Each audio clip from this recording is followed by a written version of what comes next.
Je m'appelle Shafa. J'avais 19 ans quand tout s'est passé, ce 15 avril. C'était le jour où mon propre père m'a enterré vivant pour avoir lu la Bible. Mais la mort ne pouvait pas me retenir, car Jésus avait d'autres projets pour moi. J'ai grandi dans une petite ville d'Arabie Saoudite, où je n'ai jamais remis en question la rigidité de ma vie. Chaque jour était dicté par la loi islamique, chaque repas préparé selon la tradition, chaque geste surveillé par l'ombre du bien ou du mal. Mon père était une figure respectée dans la communauté, connu pour son dévouement inébranlable aux enseignements wahhabites. Il faisait partie du conseil religieux local et était consulté par les voisins en matière de foi et d'honneur familial. Notre maison reflétait sa foi absolue dans ce qu'il croyait être l'islam pur. Ma mère vivait dans son ombre, ne parlant que lorsqu'on lui demandait, ses journées étant consacrées aux tâches ménagères et à l'obligation de veiller à ce qu'aucun de nous ne ternisse le nom de la famille.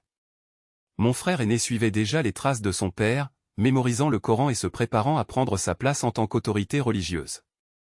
Fille unique, mon destin était tout tracé, mariage avec un homme choisi par mon père, des enfants et une vie de soumission. Mais quelque chose en moi a toujours été différent. Enfant, je posais des questions qui mettaient les adultes mal à l'aise. Pourquoi Allah semblait-il si en colère dans les versets récités par mon père? Pourquoi les femmes étaient-elles considérées comme ayant moins de valeur que les hommes? Pourquoi notre foi exigeait-elle tant de peur au lieu d'amour? Ces doutes étaient gardés profondément dans mon cœur, car je connaissais très bien le prix de l'incrédulité. Tout a changé lorsque j'ai rencontré Myriam, une chrétienne expatriée qui travaillait comme femme de ménage dans les maisons les plus riches du quartier. Ma mère l'engageait parfois pour l'aider lors de grands événements. Myriam ne ressemblait à aucune femme que j'avais jamais rencontrée. Elle portait une sérénité que je n'avais jamais vue auparavant, une paix qui semblait rayonner d'elle. Un après-midi, alors que ma mère faisait la sieste et que Myriam nettoyait la cuisine, j'ai rassemblé mon courage et je me suis approché. Nous avons parlé dans un arabe approximatif, mêlé au peu d'anglais que je connaissais, et elle m'a parlé de sa foi en Jésus-Christ. Il a décrit un Dieu qui aimait sans condition, qui envoyait son Fils mourir pour les péchés de l'humanité, qui désirait une relation personnelle avec chaque personne. C'était complètement étranger à tout ce que j'avais appris sur Allah. Vous êtes-vous déjà senti attiré par quelque chose que vous saviez dangereux? C'est exactement ce qui s'est passé lorsque Myriam m'a secrètement remis une petite Bible en arabe. Elle l'a placée dans mes mains et m'a murmuré que je devrais bien le cacher, car lire ces mots pourrait changer ma vie pour toujours. Je savais qu'elle avait raison sur le danger. Dans notre maison, posséder une Bible était non seulement interdit, mais également considéré comme une apostasie, un crime passible de la peine de mort. J'ai caché le livre dans un espace creux derrière le mur de ma chambre, une cachette que j'avais découverte des années auparavant grâce au jeu. Chaque soir, après que la famille se soit endormie, je le prenais et le lisais dans la pénombre de mon téléphone portable. Les mots sur ces pages étaient complètement différents de tout ce que je connaissais dans le Coran. Au lieu d'ordre et de menaces, j'ai trouvé des histoires de compassion et de pardon. Au lieu d'un Dieu lointain et colérique, j'ai découvert un Père qui m'aimait d'une manière personnelle et spécifique. L'évangile de Jean est devenu mon préféré. Quand j'ai lu que Dieu a tant aimé le monde qu'il a donné son Fils unique, pour que quiconque croit en lui ne périsse pas mais ait la vie éternelle, quelque chose en moi s'est réveillé. Le Jésus qui y est décrit traitait les femmes avec bonté, était bon envers les enfants, miséricordieux envers les pécheurs. Il a parlé d'amour, pas de peur. Cela offrait de l'espoir, pas une condamnation. Nuit après nuit, j'ai dévoré ces mots. J'ai lu que Jésus guérissait les malades, nourrissait les affamés, défendait les plus faibles. J'ai appris sa mort sur la croix, non pas comme une défaite, mais comme le sacrifice ultime pour les péchés de l'humanité. Et le plus impressionnant, j'ai découvert qu'il était ressuscité, vainqueur de la mort elle-même. Que Jésus était vivant, il n'était pas seulement un prophète du passé. Mes lectures secrètes ont commencé à changer ma vision de tout ce qui m'entourait. Lorsque mon père traitait durement ma mère, je me souvenais de la tendresse de Jésus envers Marie et Marthe. Lorsqu'il a cité des versets sur l'infériorité des femmes, j'ai pensé à la manière dont Jésus honorait ceux qui le suivaient. La différence entre la religion dure de mon éducation et la grâce aimante du christianisme est devenue impossible à ignorer. J'ai commencé à prier Jésus, d'abord avec hésitation, puis avec une confiance croissante. J'ai murmuré son nom dans mon cœur pendant les prières islamiques obligatoires, me sentant coupable mais incapable de m'arrêter. La paix qui m'a envahi dans ces moments secrets était quelque chose que je n'avais jamais connu, même après des années de rituels dédiés à Allah. Le danger d'être découvert augmentait chaque jour. Je devais faire extrêmement attention au moment et au lieu de lecture. Mon frère a failli me rattraper à plusieurs reprises, et un jour, ma mère est entrée soudainement dans la pièce alors que je cachais précipitamment la Bible. Mon cœur battait si fort que j'étais sûr qu'elle pouvait l'entendre, mais je ne pouvais pas m'arrêter de lire. Les paroles de Jésus sont devenues comme de l'eau pour quelqu'un qui mourait de soif. J'ai mémorisé des passages entiers, en particulier les promesses concernant la vie éternelle et l'amour inconditionnel de Dieu. Ces versets m'ont soutenu dans l'atmosphère de plus en plus oppressante de ma maison alors que mon père devenait plus strict dans l'application des lois islamiques. Je savais que je marchais sur un chemin dangereux. Chaque jour comportait le risque d'être découvert et je comprenais très bien ce que cela signifiait. Dans notre communauté, l'apostasie n'était pas prise à la légère. Bien que les meurtres aient été officiellement découragés par le gouvernement, ils ont néanmoins eu lieu lorsque les familles estimaient que leur réputation était en jeu. Mais la vérité que j'avais trouvée dans cette petite Bible valait tous les risques. L'Évangile avait réveillé dans mon cœur quelque chose qui ne pourrait plus jamais être réduit au silence. Je n'étais plus la même personne qui acceptait tout aveuglément. Il avait goûté à la liberté et il n'y avait pas de retour à l'esclavage. Le 15 avril 2018 a commencé comme n'importe quel autre jour du Ramadan. Nous avions pris notre repas d'avant l'aube en silence et avions commencé notre jeûne quotidien au son de l'appel à la prière qui résonnait dans toute la ville. Ce matin-là, j'avais été particulièrement prudent, m'assurant que la Bible était bien cachée avant de rejoindre la famille pour les prières du matin. Le poids de mon secret était encore plus grand pendant le mois sacré, lorsque l'attention de mon père à notre conduite spirituelle s'intensifiait. Après la prière du matin, je suis retourné dans ma chambre pour me reposer avant que la chaleur de l'après-midi ne devienne insupportable. C'était le moment le plus sûr pour lire, lorsque ma mère préparait le repas du soir et que mon père était à la mosquée pour les prières et les études du Coran. J'ai sorti ma précieuse Bible de ma cachette et je l'ai ouverte au livre des psaumes, où les paroles de David sur la protection de Dieu sont devenues mon réconfort quotidien. J'étais tellement... Et le vent perçant qui hurlait contre les fenêtres comme un présage. Chaque kilomètre parcouru m'éloignait non seulement de la ville, mais de tout ce que j'avais fait jusqu'à ce moment-là. Les dunes apparaissaient à l'horizon, pâles au clair de lune, comme des ossements de la terre exposés, et je savais que ce serait le théâtre de ma fin. Mon père n'a jamais regardé en arrière. Pas même lorsque le camion s'est arrêté dans un ravin isolé, où le sable s'est accumulé en monticules instables, prêt à avaler tout ce qui s'y dépose. Il descendit le premier, ordonnant à mon frère de me traîner dehors. Les cordes qui attachaient mes poignets étaient si serrées que mes doigts picotaient déjà, engourdis par le manque de circulation. L'air glacial de la nuit m'a frappé comme une lame, et l'odeur de la terre sèche et du salpêtre m'a rempli les narines. Mon frère a hésité une seconde, juste une seconde avant de me serrer fort, comme s'il essayait de se convaincre qu'il n'avait pas le choix. Ses yeux rencontrèrent les miens un instant, et j'y vis la même question que je me posais, comment en sommes-nous arrivés là? Mon père creusait déjà. Pas avec une pelle, pas avec des outils, juste avec mes mains, comme si je voulais sentir chaque grain de sable qui allait m'enterrer. À chaque mouvement, il murmurait des versets du Coran, la voix rauque de fatigue et de fureur. Et quiconque renie la foi, ses actions seront vaines, et dans l'au-delà il sera parmi les perdants. Les mots résonnaient dans l'obscurité, se mêlant au son rauque de sa respiration. J'avais envie de crier, de supplier, de lui dire que j'étais toujours la même personne qu'il avait créée, que les paroles de la Bible n'avaient pas effacé l'amour que je ressentais pour elle. Mais ma gorge était sèche et les larmes qui coulaient sur mon visage semblaient brûler comme de l'acide. Quand le trou fut suffisamment profond, mon père s'approcha. Son visage n'était éclairé que par la faible lumière de la lune, et pendant un instant, j'ai cru voir autre chose que de la colère, une ombre de doute, peut-être, ou de douleur. Mais ensuite il souleva le sac en tissu et toute illusion fut brisée. Allah est miséricordieux, dit-il, mais sa justice ne permet pas à la trahison de rester impunie. Ces mots sonnaient comme une condamnation à mort, car c'est exactement ce qu'ils étaient. Mon frère a essayé de me mettre dans le trou, mais mes jambes ont cédé. Je suis tombé à genoux dans le sable et l'impact a fait que la douleur dans mes poignets s'est propagée comme une traînée de poudre à travers tout mon corps. Il m'a attrapé par les épaules, ses doigts s'enfonçant dans ma chair, et pendant une seconde, j'ai cru qu'il allait me soulever, m'entraîner. Mais ensuite il m'a lâché, comme si j'avais brûlé. Je suis désolé, murmura-t-il, si doucement que je ne l'entendis presque pas. Et puis il s'est éloigné, me laissant seul devant le gouffre que mon père avait creusé. Le sac a été placé sur ma tête avant que je puisse voir le ciel une dernière fois. L'obscurité à l'intérieur était suffocante et l'odeur du vieux jute se mêlait à la peur qui me consumait. J'ai senti les mains de mon père me pousser dans le trou, et le sable a commencé à tomber sur moi, d'abord sur mes pieds, puis sur mes jambes, comme une marée lente et implacable. Chaque grain qui touchait ma peau semblait porter le poids d'une malédiction. J'ai essayé de bouger, de donner des coups de pied, de crier, mais le poids de la terre me retenait déjà et le sac étouffait tous les sons que je pouvais émettre. Les derniers mots que j'ai entendus étaient ceux de mon père, prononcés avec un calme terrifiant, « Que Allah ait pitié de votre âme, car je ne peux pas. » Et puis le sable a recouvert mon visage, remplissant ma bouche, mon nez, mes yeux. Le monde tomba dans un silence oppressant, interrompu seulement par le son de mon propre cœur qui battait désespérément, comme s'il voulait s'échapper de ma poitrine avant que les ténèbres ne m'engloutissent entièrement. Je savais que j'étais en train de mourir.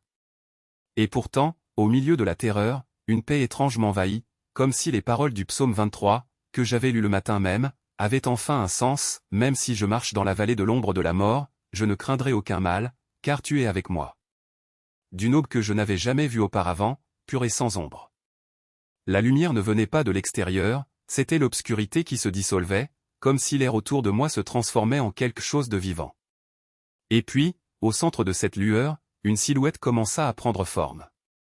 Ce n'était pas un ange aux ailes dorées ou une vision grandiose comme celle que j'avais imaginée dans les récits bibliques. C'était un homme simple et humain, aux mains marquées par des cicatrices que je connaissais sans jamais les avoir vues. Il était agenouillé à côté de moi, comme si l'espace exigu de la fosse n'était pas un obstacle, et ses yeux débordaient d'une compassion si profonde que j'ai senti ma poitrine s'ouvrir, comme si des années de peur et de culpabilité étaient emportées par un courant invisible. Il n'a rien dit. Il a juste tendu la main, et dans ce geste, j'ai su, c'était lui. Jésus. Le nom a explosé en moi avec une certitude qui n'avait pas besoin de mots. C'était comme si chaque fibre de mon être reconnaissait celui qui avait été crucifié par amour, celui que j'avais choisi de suivre même si je savais que cela me coûterait tout. Et maintenant, là, dans mes heures les plus sombres, il était avec moi. Non pas en tant que juge, pas en tant qu'étranger lointain, mais en tant que quelqu'un qui avait traversé des vallées plus profondes que la mienne, qui avait été trahi, abandonné, enterré dans un tombeau froid et ressuscité pour vaincre la mort. La lumière autour de lui ne brûlait pas, elle a guéri. Le poids de la terre sur ma poitrine semblait s'atténuer, comme si des mains invisibles enlevaient la terre couche par couche. Ma respiration, autrefois un effort angoissant, est devenue douce, naturelle. La panique qui m'étouffait a fait place à un calme que je n'avais jamais connu ou une paix qui ne dépendait pas des circonstances, mais coulait de lui vers moi, comme une rivière débordant dans un désert aride. Ensuite, il a parlé. Pas avec une voix audible, mais avec une présence qui résonnait dans mon esprit, « Ma fille, je suis là. Tu n'es pas seule. Je ne t'ai pas abandonnée. » Les larmes coulaient, chaudes et abondantes, lavant la poussière et le sang de mon visage. J'avais envie de crier, de le supplier de me sortir de là, de m'éloigner de ce foutu endroit. Mais avant que je puisse prononcer les mots, il m'a montré quelque chose qui m'a coupé le souffle, mon père. Pas l'homme qui m'a enterré vivant, mais le père que j'avais connu enfant, celui qui me portait sur ses épaules, qui m'a appris à réciter le Coran avec fierté, qui se moquait de mes pitreries. J'ai vu la douleur dans ses yeux alors qu'il creusait ma tombe, la lutte silencieuse entre le devoir qu'il croyait avoir et l'amour qu'il ne pouvait nier. Et puis, j'ai vu autre chose, je me voyais, non pas comme la fille rebelle qu'il voyait maintenant, mais comme la fille qu'il avait aimée inconditionnellement. J'ai vu le moment où il m'a tenu pour la première fois, alors que j'étais nouveau-né, et il a promis de me protéger. J'ai vu la peur qui le consumait, la peur de décevoir Allah, la peur de perdre le contrôle, la peur que le monde change et le laisse derrière lui. Et puis Jésus m'a montré sur la croix, souffrant non pas pour ses propres péchés, mais pour les miens, pour ceux de mon Père, pour toute personne qui avait déjà utilisé la religion comme une arme. J'ai vu l'amour qui avait enduré la trahison, la violence, la mort et pourtant offert le pardon. Ils ne savent pas ce qu'ils font, avait-il dit. Et à ce moment-là, j'ai compris, mon père ne savait pas. Il croyait faire la volonté de Dieu, mais il ne faisait que répéter le cycle de violence qu'on lui avait enseigné. La lumière autour de Jésus s'est intensifiée et pendant un instant, j'ai cru qu'il allait m'emmener. Mais au lieu de cela, il s'est penché encore plus près, comme s'il voulait que j'entende quelque chose que seul le cœur peut comprendre. Je ne suis pas venu pour condamner le monde, mais pour le sauver, murmura-t-il. Et cela inclut toi. Et cela inclut ton père. C'est alors que quelque chose en moi s'est brisé non pas dans le désespoir, mais dans l'abandon. Je n'avais plus besoin de me battre. Je n'avais plus besoin de prouver quoi que ce soit. Je n'avais plus besoin de craindre la mort, car il avait déjà gagné. Et s'il pouvait aimer mon père malgré tout, qui étais-je pour nier cet amour, La lumière a commencé à se répandre, non seulement autour de moi, mais à travers moi, comme si j'en faisais partie. Le poids de la terre sur mon corps a complètement disparu, et soudain, je me suis retrouvé non plus dans la fosse, mais dans un endroit qui n'était pas de ce monde. Le désert environnant s'était transformé en un jardin vert et vibrant, avec des arbres dont les feuilles brillaient comme des émeraudes. Et là, devant moi, Jésus souriait comme s'il n'y avait jamais eu de douleur entre nous. « Vous êtes en sécurité maintenant, dit-il.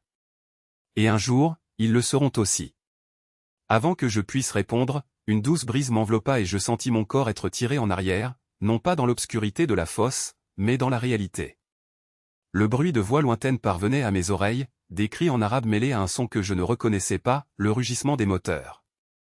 Des lumières clignotaient dans l'obscurité au-dessus de moi et des mains fortes se mirent à creuser frénétiquement, enlevant la terre qui me recouvrait. Quelqu'un a crié mon nom, une voix féminine, pressante, pleine de peur et d'espoir. Je n'étais plus seul. Et quand j'ai finalement été retiré, toussant et aveuglé par la lumière soudaine, j'ai vu des visages que je ne reconnaissais pas, des hommes et des femmes en uniforme, parlant une langue que je ne comprenais pas. Mais parmi eux, j'ai vu quelque chose qui m'a fait arrêter le cœur, mon frère, à genoux dans le sable, pleurant comme un enfant, les mains couvertes de terre et les yeux écarquillés d'horreur. Il m'a vu. Et je savais, à ce moment-là, que plus rien ne serait comme avant. Pour la famille, pour la communauté, pour tout ce en quoi elle croyait jusque-là. Et puis, comme si l'air lui-même était devenu plus épais, mon père leva une main tremblante et me désigna du doigt. « Elle n'est pas humaine, murmura-t-il, sa voix se brisant d'incrédulité. C'est l'œuvre du diable. » Les mots tombaient comme des pierres sur les personnes présentes, et je vis la peur se répandre parmi eux comme un feu à travers de la paille sèche.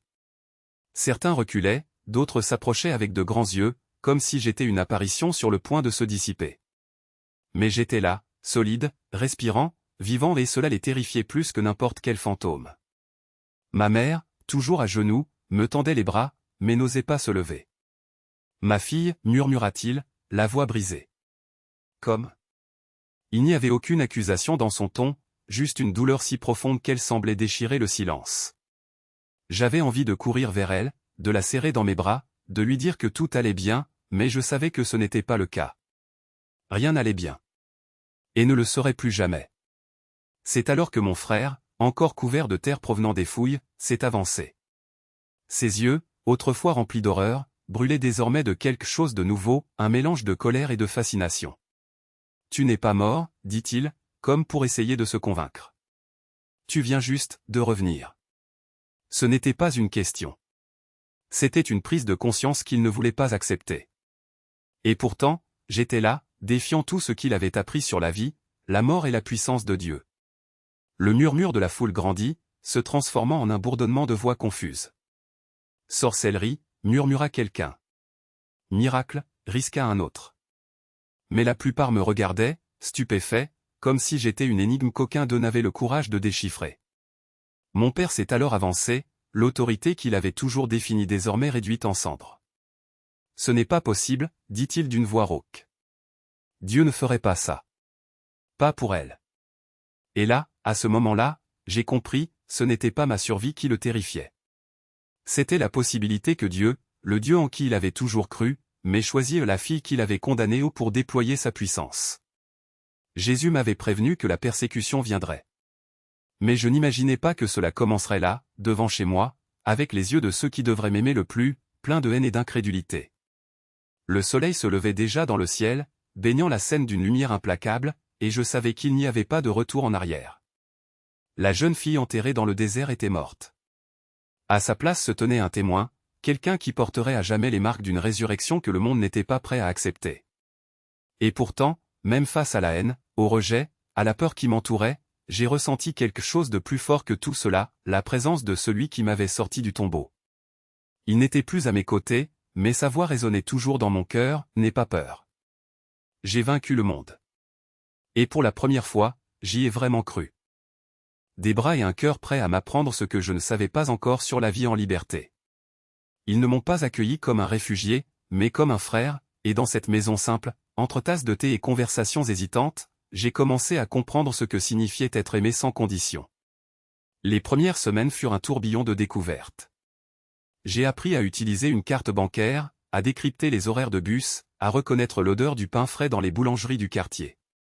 Mais surtout, j'ai appris que la foi n'était pas seulement un bouclier contre la persécution, c'était aussi une graine qui pouvait prospérer dans n'importe quel sol. Le dimanche matin, lorsque le son des cloches des églises résonnait dans les rues, je sentais quelque chose bouger en moi, quelque chose qui n'était pas de la peur, ni du désir, ni l'ombre constante de la mort. C'était de l'espoir. Le même espoir qui m'avait sorti du tombeau et m'y avait porté. Cependant, la liberté avait ses propres fantômes. La nuit, quand le silence dans la maison devenait pesant, je revivais les moments du désert, le sable froid sous mon dos, le poids de la terre qui m'était jeté, le moment où le monde s'assombrissait. Et puis, comme un éclair, sa voix, lève-toi, et la lumière qui déchira les ténèbres. Mais, parallèlement au souvenir du miracle, est venue la question qui me hantait, pourquoi moi? Pourquoi avait-il choisi un pécheur, un traître à la foi de ses parents, un homme qui ne savait même pas prier correctement? La réponse n'est pas venue en mots, mais en petites choses. Dans le sourire de la vieille dame qui m'a appris à faire du café comme on le fait dans mon pays. Chez le jeune homme qui, en me voyant perdu à la gare, s'est arrêté pour m'aider sans me demander d'où je venais. Chez le pasteur qui, en entendant mon histoire, n'a pas douté, n'a pas posé de questions, a simplement posé sa main sur mon épaule et m'a dit « Bienvenue dans la famille ». Mais il y avait aussi de la culpabilité. La culpabilité d'être en vie alors que tant d'autres frères et sœurs en Christ souffraient encore dans les prisons, dans les sous-sols, dans les déserts d'où je m'étais évadé. Je me demandais si ma fuite n'était pas une trahison envers ceux qui n'avaient pas eu la même chance. C'est alors que j'ai rencontré Daniel, un ancien missionnaire qui avait travaillé au Moyen-Orient et qui coordonne désormais un réseau de soutien aux réfugiés chrétiens. Il m'a regardé avec une intensité qui m'a fait baisser les yeux et m'a dit « Ta vie ne t'appartient pas. Elle a été achetée à un prix. Et si Dieu t'a épargné, c'est parce qu'il y a encore du travail à faire. » Ces mots m'ont frappé comme un marteau. Je n'ai pas été un survivant par hasard. C'était un témoignage ambulant, une preuve vivante que la puissance du Christ ne connaissait ni frontières, ni culture, pas même la mort. Au fil du temps, j'ai commencé à partager mon histoire, d'abord dans de petits groupes de prière, puis dans des églises et enfin lors de conférences sur la persécution religieuse. Chaque fois que je parlais, je voyais dans les yeux des gens le même étonnement que j'avais vu sur les visages de mon frère, du chef religieux, des voisins qui m'avaient condamné. Mais contrairement à eux, ces gens ne se sont pas éloignés. Ils se rapprochaient. Ils voulaient toucher mes mains, comme si le miracle pouvait se transmettre par contact. Ils voulaient savoir comment il était possible de croire en quelque chose d'aussi grand, d'aussi impossible. Et je leur ai dit la vérité, ce n'était pas moi qui croyais. C'est lui qui a cru en moi. Aujourd'hui, des années plus tard, il m'arrive encore de me réveiller avec le goût du sable dans la bouche et l'écho de sa voix dans mes oreilles. Mais maintenant je sais que je ne suis pas seul. Il y en a des milliers comme moi, des hommes et des femmes qui portent des cicatrices invisibles et des histoires qui défient toute logique. Certains se cachent dans des sous-sols, d'autres dans des camps de réfugiés, d'autres encore dans des prisons. Mais nous avons tous, d'une manière ou d'une autre, été touchés par le même pouvoir qui m'a sorti de la tombe. Et s'il y a une chose que j'ai apprise au cours de ce voyage, c'est que la résurrection n'est pas un événement isolé. C'est une invitation. Une invitation à vivre, même quand tout dit qu'il faut mourir. Une invitation à aimer, même quand on est détesté. Une invitation à croire, même quand le monde entier nous traite de fous. Et j'ai accepté. Parce qu'en fin de compte, il n'y a pas d'autre choix. Quand on est mort et qu'on revient à la vie, tout le reste semble possible. Et c'est précisément cette transformation qui m'a appris le vrai poids des mots « né de nouveau ». Ce n'était pas seulement une métaphore théologique, mais une réalité aussi concrète que la terre qui recouvrait mon corps cette nuit-là dans le désert. Chaque pas que j'ai fait depuis lors a été un témoignage vivant que Dieu ressuscite non seulement les corps, mais aussi les rêves, les identités et les avenirs. Ces premiers mois ont été comme réapprendre à marcher. Chaque acte de foi ou lever les mains en signe d'adoration, prononcer le nom de Jésus à haute voix, même le simple fait d'ouvrir une Bible sans la cacher exigeait un courage que je ne connaissais pas. La peur n'a pas disparu du jour au lendemain, il s'était enraciné en moi comme une seconde peau. Mais alors que mes frères et sœurs en Christ m'accueillaient, quelque chose d'extraordinaire s'est produit, leur amour est devenu plus fort que le traumatisme. Ils ne me considéraient pas comme une victime mais comme un guerrier. Non pas comme quelqu'un de brisé, mais comme quelqu'un de restauré. Et petit à petit, j'ai commencé à me voir de la même manière. La première fois que j'ai partagé mon histoire en public, mes mains tremblaient tellement que j'ai dû les serrer fort pour cacher ma nervosité. Mais quand j'ai fini, une femme s'est approchée, les larmes aux yeux et a murmuré, « Si Dieu a fait cela pour vous, il peut le faire pour moi aussi. » À ce moment-là, j'ai compris que mon témoignage ne me concernait pas. Il s'agissait de lui. À propos du Dieu qui choisit les faibles pour confondre les forts, les briser pour révéler sa gloire. Et ainsi, ce qui avait commencé comme un acte d'obéissance s'est transformé en ma mission. Aujourd'hui, lorsque je voyage pour parler dans des églises ou des conférences, les gens n'entendent pas seulement l'histoire de ma résurrection. C'est l'histoire de la façon dont Dieu utilise l'impossible pour montrer que rien ne lui est impossible. C'est l'histoire de la manière dont le pardon peut prospérer même sur le terrain le plus aride de la haine. C'est l'histoire selon laquelle, peu importe à quelle profondeur vous avez été enterré par les circonstances, par les gens, par vos propres choix, Jésus connaît le chemin pour sortir de la tombe. Et tu sais ce que j'ai découvert d'autre? Que la résurrection n'est pas un événement du passé. C'est une réalité présente. Cela arrive chaque fois qu'un cœur brisé retrouve l'espoir. Chaque fois qu'un pécheur trouve grâce. Chaque fois que quelqu'un, au plus bas, décide de lever les yeux et de croire. Si vous lisez ces mots et sentez que votre vie n'a pas d'issue, que vos blessures sont trop profondes, que vos pertes sont irréparables, j'ai une vérité à vous dire, Dieu n'en a pas fini avec vous. Le même pouvoir qui m'a arraché à la mort est à votre disposition, ici et maintenant. N'attendez pas que la vie empire pour crier vers lui. N'attendez pas qu'il n'y ait plus d'espoir pour croire. Le moment est venu. Parce qu'en fin de compte, la seule chose qui sépare une vie ordinaire d'une vie extraordinaire est la décision de dire « oui » à l'appel de Jésus. Et je vous le promets, ce qu'il vous fera sera encore plus surprenant que ce qu'il m'a fait. Après tout, il ne m'a pas ressuscité juste pour me sauver. Il m'a élevé pour que je puisse vous dire qu'il peut faire la même chose pour vous.